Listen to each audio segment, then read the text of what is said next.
Hello, today I wanted to talk about each format you can buy at individual comic books.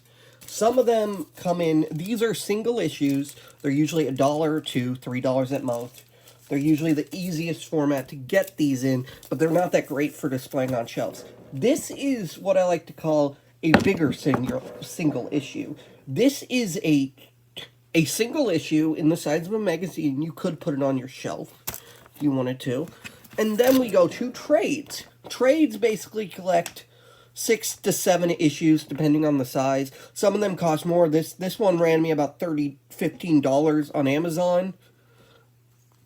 But that you can have that. And then there's the deluxe edition. The deluxe edition is basically the same as a trade paperback. They usually contain the same amount. It's just usually made out of thicker material, so if you really like a book, you can keep it. And then we get to the weird stuff, like this. Todd McFarlane calls this compendium, but I thought, oh, this is an omnibus.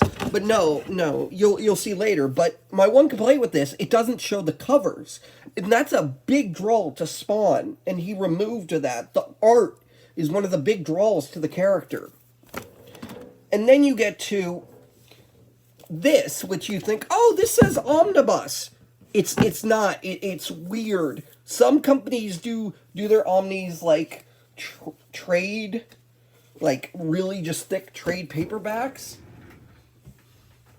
Like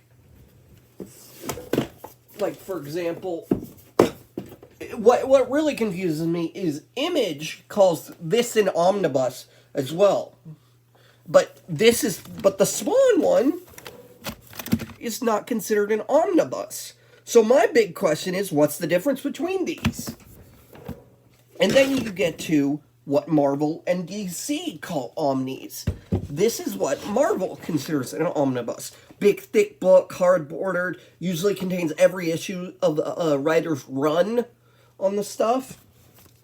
And then you get to some of the weirder stuff, like DC considers this, League for Extraordinary Gentlemen, an omnibus, while I don't. It's a thicker trade. And then you get Dark Horse here that's like, oh, this is an omnibus too. And I'm like, no, it's not. It's just a bigger, thicker trade. And then you get your deluxe editions or absolute editions with stuff like this. Like, this is my absolute edition of Batman, The Dark Knight Returns. They break it up into 4 individual hardback copies. And then you get your absolutes, which this is an absolute. It says omnibus, but I think of it as an absolute because you see it comes with a slip cover that's really made, and you get this nice felt fabric feel out of it. And you might be thinking, oh, DC just does that omnibus-wise, like they did with the... Nope. For example, here is a DC omnibus for the Teen Titans. You see how it's a big, thick book, like the Spider-Man one was?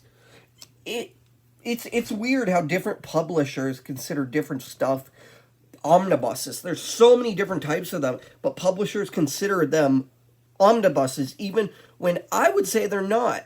This is the gold standard for an omnibus. Thick book, heavy, but some companies are like with the same company. You got something like this that says it's an omni, and it just confuses me. Like, what?